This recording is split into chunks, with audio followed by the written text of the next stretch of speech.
IPL के mini auction में uncap players के ऊपर में फ्रेंचाइजों ने दिल खोल के पैसा जो है वो दिया है। या फिर बात हम शुभम दुबे की करें या फिर कुमार कुशाग्र की करें या फिर समीर रिजवी, ये कुछ ऐसे नाम हैं जिनको इस बार आईपीएल के ऑक्शन में दिल खोल के फ्रेंचाइजों ने पैसा दिया है। मेरे साथ इस वक्त है शुभम दुबे। शुभम विदर्भा से खेलते हैं और बहुत ही शानदार खिलाड़ी है। Shubham, thank you so much हमसे बातचीत करने के लिए और बहुत बहुत बधाई आपको कि आपके थैंक यू सर। जो सपना है उसको पंख मिल रहे हैं। शुभम, सबसे पहले तो मैं यही जानना चाहूंगा कि जब ऑक्शन हो रहा था आप कहाँ थे और क्या कर रहे थे और कैसे आपको पता चला। कुछ नहीं, एज यूजुअल सुबह मैं अपने ग्राउंड गया प्रैक्टिस के लिए। वहां से मैं 1 बजे निकला। मुझे पता था कि नाम आने वाला है, बट वो टाइमिंग का थोड़ा इशू था कि कब आएगा क्या आएगा। तो पूरे घर में माहौल था, भाई लोग जो भी थे, जितने जॉइंट फैमिली रहते हैं हम लोग, तो वहां से सब लोग लगे हुए थे, एकदम देख रहे थे। फिर मैं भी आया, खाया ना, अपना नहाया धोया। मेरे को पता था आएगा कुछ अच्छा ही होने वाला है। फिर अराउंड 4:30 ब्रेक के बाद पहला ही नाम मेरा आया शायद। जैसे ही मेरा नाम आया उसके बाद तो मेरे को कुछ पता नहीं क्या हुआ क्या नहीं हुआ, क्या चल रहा था। अच्छा शुभम, आपको लग रहा था, आपको उम्मीद थी कि शुभम दुबे का नाम आएगा तो उसके लिए जो फ्रेंचाइज है वो पीछे लग जाएंगी और अपने अपनी टीम में शामिल करने की कोशिश करेंगी, ऐसा भरोसा था आपको? हाँ, एक्सपेक्टेड था कि मैं सिलेक्ट होगा, बट इतना बड़ा अमाउंट था, वो नहीं पता था कि मैं एकदम अनरियलिस्टिक था मेरे लिए कि एकदम हर कोई जा ही रहा। जैसे मेरी ट्रायल और मैचेस बहुत अच्छी हुई थी सही मुश्ताक अली की, तो एक उम्मीद थी कि मैं सिलेक्ट हो सकता हूँ और मेरे को अच्छा करना था, बट इतना बड़ा अमाउंट मैंने सही में नहीं सोचा था। अच्छा, अब क्या सोचा है, क्या प्लान है? अब आपको जो है इतना बड़ा अमाउंट मिला है और वो टाइम भी आपने देखा था जब काफी स्ट्रगल करना पड़ा था आपको। तो ये जो टर्न अराउंड है आपकी लाइफ में, इसको कैसे देखते हैं आप? कुछ नहीं, बस मेरे को पॉजिटिव वे में लेना है। बस जो जिसने जो फ्रेंचाइजी जैसे आरआर में मैं सिलेक्ट हुआ हूँ, उनने मुझे इतना बड़ा भरोसा दिखाया है, बस उस पर मुझे खरा उतरना है। मेरा आगे मैं उनको किस पे बैक कैसा करूँ, बस उस पर मेरा फोकस रहेगा। सही बात है और उम्मीद भी हम यही करेंगे कि आप अपनी टीम के लिए बेहतर से बेहतर प्रदर्शन करके दिखाएं। फैमिली की अगर बात की जाए तो घर में सब कितने खुश हैं और सेलिब्रेशन कल से लगातार, मुझे पता है आपको बहुत सारे फोन्स आ रहे हैं, आस पड़ोस के लोग इकट्ठा हो रहे हैं। कैसा है घर का माहौल, क्या चल रहा है सब कुछ? सब खुश है, बहुत खुश है। उनको समझ में नहीं आ रहा है कि सच में ऐसा हुआ है, बट मम्मी है पापा है, उनको पता था कभी ना कभी तो ये कुछ करेगा। एक उम्मीद थी कि हर बार मैं सुबह निकलता था तो क्या हुआ, मेरी दादी पूछती थी मैच जीता क्या, आने के बाद क्या हुआ। जब मैं थोड़ा उदास रहता था तो उनको लगता था कि नहीं कुछ हुआ होगा या आउट हो गया जल्दी। फिर होने के बाद फिर धीरे धीरे अभी जब मैं अच्छा करने लगा, पेपर में हेडिंग्स आने लगी, तो फिर बाकी भी जो रिलेटिव है वो फैमिली ग्रुप में मम्मी पापा को भेजने लगे, तो उनको थोड़ा पता था कि भाई इसका कुछ हो सकता है। अभी पेपर में भी थोड़ा 2-3 दिन पहले से चलने लग गया था कि आईपीएल में इन पे नजर रहेंगी, तो उनको पता था कि इसका नाम आने वाला है। बट उनको भी लगा नहीं था कि इतने बड़ा इसमें कुछ होगा करके। अच्छा, क्रिकेट के करियर की शुरुआत कैसे हुई, कैसे आपने ये चुना कि मुझे क्रिकेटर बनना है? सर कहानी लंबी है थोड़ी सी, बट शॉर्ट में बोलना चाहूंगा। मेरे दोस्त थे दो, वो क्रिकेट खेलते थे एज यूजल। आजकल हर गली का लड़का अपने गली में क्रिकेट खेलता है, प्लास्टिक बॉल खेलता है, टेनिस बॉल खेलता है, मैं भी उनमें से था। बट स्कूल में वो दोनों महाराष्ट्र रिप्रेजेंट करते थे, वीसी के लिए खेलते थे, एकेडमी में थे। तो वो मेरे दोस्त थे। एक्चुअली मैं पढ़ाई में मैं थोड़ा अच्छा था, तो मैं रेगुलर जाता था। तो एक रहता है कि कोई भी बंदा स्पोर्ट्स में रहता है तो वो टच में रहता है, कोई पढ़ा कि स्कूल में क्या चल रहा है, एग्जाम कब है, मैडम ने क्या कराई। बट मेरा ऐसा था कि उन लोगों को वो क्रिकेट खेलते थे तो मेरे को एकदम ऐसा था कि भाई तू क्रिकेट खेलता है यार, क्या कराते हैं, ऐसा वैसा मैं भी खेलता ये वो। तो उनको देख के उनको जो वो खड़े होते थे, स्कूल में उनका फंक्शन होता था तो उनका नाम आता था, इधर टीम में सिलेक्ट हुए, पेपर में नाम। फिर स्कूल में ही चालू हुआ था। स्कूल में फिर मैं, वो मेरा दोस्त था तो वो लेक्चर बंक करना कि भाई मैं भी चलता हूँ, तो मेरा अच्छा दोस्त था तो मेरे को लेके जाता था। एक बार सर ने देख लिए, तो अब एज यूजुअल अपन गली में तो खेलते ही है, तो फिर उनको लगा कि हाँ। फिर मैंने उनको थोड़ा बॉलिंग डाल के दिखाया, मैं ऐसी बॉलिंग डाल रहा था उस समय, ब्रेटली वगैरह का एक्शन बहुत चलता था। वहां से शुरुआत हुई, फिर धीरे धीरे मैं आया। फिर थोड़ा घर से थोड़ा प्रॉब्लम था, घर में इतना कुछ नहीं था। फिर मेरे को किसी ने बोला कि सुदीप जायसवाल सर है, वो सपोर्ट करते हैं, वो गरीब बच्चों को अच्छा अगर जो रहा उनको प्रमोट करते हैं, सामान देते हैं, किट देते हैं।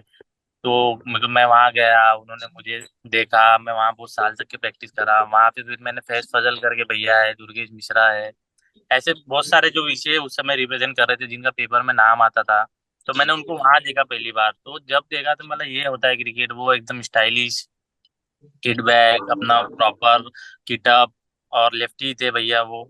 तो मेरे को ऐसा लगा, और उनको जो रिस्पेक्ट दे रहे थे, हर कोई आके फोटो निकाल रहा, और वो एकदम उनकी बैटिंग में देख रहा हूँ तो ऐसा देख ही रहा हूँ, वो भी लेफ्टी थे तो, और ऐसा लग रहा था कि यार, मतलब मैं उनको देख के ऐसा लगा कि नहीं ऐसा बनना है यार, ऐसा करना है, थोड़ा बहुत एक रहता है ना अपने को, नहीं यार इनके जैसा खेलना है।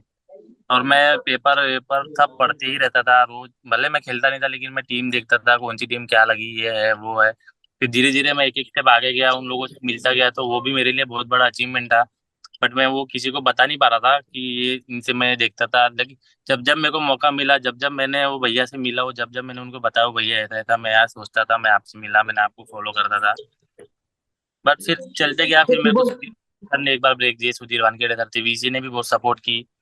23 खेला मैं, अपना प्रीतम गंजे सर थे, अभी उस्मान सर ने भी अच्छा मुझे मौका दिया, तो मैं उनको फुलफिल कर पाया, और आज यहाँ पर मैं अभी आपके सामने बैठा हूँ, इंटरव्यू दे रहा हूँ। शुभम, हर खिलाड़ी के करियर में कुछ ना कुछ स्ट्रगल होता है, कुछ नो चैलेंजेस का सामना करना पड़ता है। आप जब पीछे मुड़ के आप जब देखते हैं तो क्या आपको लगता है कि क्योंकि हमें ये भी पता है कि क्रिकेट किट के लिए, इवन ग्लव्स के लिए, जूतों के लिए, कैसे आप उस स्टोरी को बयां करेंगे? और अब जब आपको राजस्थान रॉयल्स से इतना पैसा मिला है, इस बदलाव को आप कैसे देखते हैं? और वो टाइम कैसा था, थोड़ा सा उसके बारे में बताइए।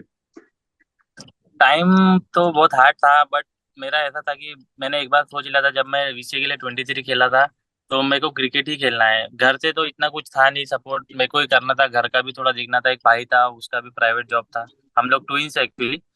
तो घर का भी देखना है, उसका भी देखना है, अपने को खेलना भी है। बट एक बार जब मैं 23 में गया, मैं ऑलमोस्ट 19 के कैंप में था, 23, बट मैंने रिप्रेजेंट कभी नहीं किया था वीसीए। बट सुधीर सर आए थे, तो उस समय मेरा लास्ट ईयर था, उनने देखा कि इसमें कुछ कैपेबिलिटीज है, तो उनने मुझे एक ब्रेक थ्रू दिया। बट जब मैं 23 खेला, उसके बाद मैंने सोच लिया था कि मैं क्रिकेट ही खेलूंगा। मैंने पहला और आखिरी ऑप्शन एक रखा था कि नहीं कुछ तो मैं आखिरी में क्रिकेट में कोचिंग तो कर ही सकता हूँ। उसके बीच का तो जो आप टाइम था, उसके बीच आपको में मेरे निराशा भी कभी कभी होती थी, निराशा होती थी शुभम की यार, मैं छोटी छोटी चीजें के लिए मैं स्ट्रगल कर रहा हूँ, क्या मेरा सपना पूरा होगा? वो दौर जो था ना, क्योंकि उस दौर पे मेंटली आपको बहुत मजबूत होना पड़ता है जब आप छोटी छोटी ऑब्वियसली। चीजों के लिए। मैं 23 के बाद मैं कोई कैंप में भी नहीं था। उसके बाद मेरे को एक अनिरुद्ध चौरे करके भैया है, उनने मेरे को एक ब्रेक थ्रू दिया, एक एक उम्मीद जगी। उनने मेरा एक टाइम शील्ड होती है मुंबई में, वहां पे उनने मेरे को मेरा एक कंपनी में कॉन्ट्रैक्ट कर दिया, जहाँ से मुझे 6,000 8,000 ऐसा कुछ मिलता था 6 महीने का। लेकिन वहां पे एक उम्मीद थी कि हर कोई बोलता है कि तुम वहां जाके अच्छा करो, कोई और दिखेगा तो कोई और बड़ी जगह लेके जाएगा। तो मैं ऑलमोस्ट वहाँ 4 साल तक ही खेला, तो थोड़ा बहुत मेरा वहां से अर्निंग होता था। तो वो मेरे को लगता है वो बहुत इंपॉर्टेंट मोमेंट था। अगर मेरे को शायद वो ब्रेक थ्रू नहीं मिलता, या मैं वो 23 नहीं खेलता, या वो मेरे को मुंबई नहीं कंपनी का वो कॉन्ट्रैक्ट मिलता, तो मैं कुछ ना कुछ और सोचता था। फिर अगर नहीं हो रहा है तो फिर उसके बीच में भी उतने में तो होता नहीं था कुछ, तो फिर मैं टेनिस बॉल खेलता था। टेनिस बॉल में से थोड़ा 1,000 2,000 जो भी मिलते थे, जीतने के बाद जो अमाउंट मिलता था, तो मैं वहां गया। टेनिस बॉल से भी मुझे बहुत कुछ सीखने में मिला। फास्ट क्रिकेट होता है, बैट फ्लो, ये तो मैं खेलता था। बट उतने ही टाइम अगर मैं फ्री रहता था तभी अपने प्रैक्टिस पहले जाता था, बाद में दूसरी चीजें करता था।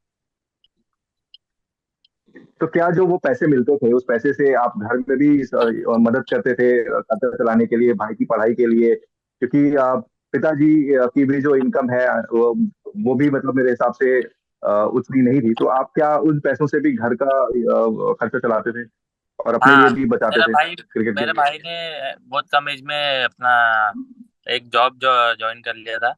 वो थोड़ा बहुत करता था, उसके अलावा मेरे से जितना भी हो सका। मेरे को घर वालों ने कभी कुछ नहीं बोला कि तू कहाँ जा रहा है, क्या कर रहा है, कितने बजे आ रहा है। बट यही था, उनने मेरे को इतना भरोसा दिखाया, मैंने उनके भरोसे को कभी तोड़ा नहीं। और मैं ईमानदारी से करता था अपनी मेहनत, ईमानदारी से घर जाता था, जितना भी टाइम लगे, जितना भी लेट हो ना, मैंने कभी कुछ किसी को बोला ना कुछ करा। मैं अपनी इसमें लगा हुआ था, लगा हुआ था, लगा हुआ था। मैं बाद में ऐसा सोच लिया था कि जब मेरे को जो चीज करना है, अगर मेरे को जो पसंद है मैं वही कर रहा था, तो मैं ऑब्वियसली मेरे को वही करना है। तो मैं बाकी चीजों पे ध्यान नहीं दिया। और फिर बाद में भगवान तो रहता है, ये सबको उम्मीद रहती है। बिल्कुल। अच्छा, अब इस पैसे से आप पहली चीज क्या करेंगे अपने फैमिली के लिए, मम्मी पापा के लिए? पहली चीज आप क्या करना पसंद करेंगे? अभी ऐसा कुछ सोचा नहीं है, बोलेंगे उसके ऊपर ही सब करेंगे, उनके लिए ही सब कुछ है। वो है तो मैं हूँ, अभी मैं हूँ तो वो है, वो जो बोलेंगे, वो जैसा बोलेंगे वैसे ही करूँ। अच्छा, आखिरी सवाल शुभम, आपको लगता है कि यहाँ से शुभम दुबे का जो करियर है उस वो पूरी तरीके से बदल सकता है? आईपीएल एक बहुत बड़ा प्लेटफॉर्म है, और जो अल्टीमेट ड्रीम है भारतीय टीम के लिए ब्लू जर्सी पहन के खेलने का, अब आप धीरे धीरे उस तरफ बढ़ रहे हैं।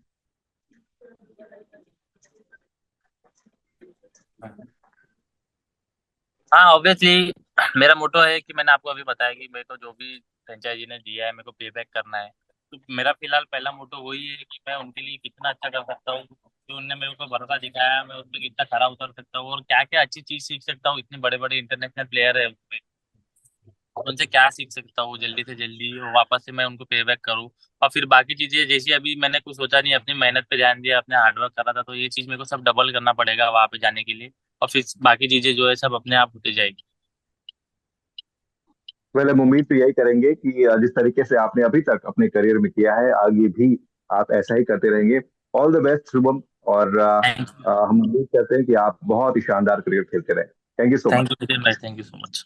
मैच से जुड़े आपके हर सवाल का हम देंगे जवाब। जानने के लिए हर update, live analysis, special interviews download कीजिए स्पोर्ट्स तक ऐप।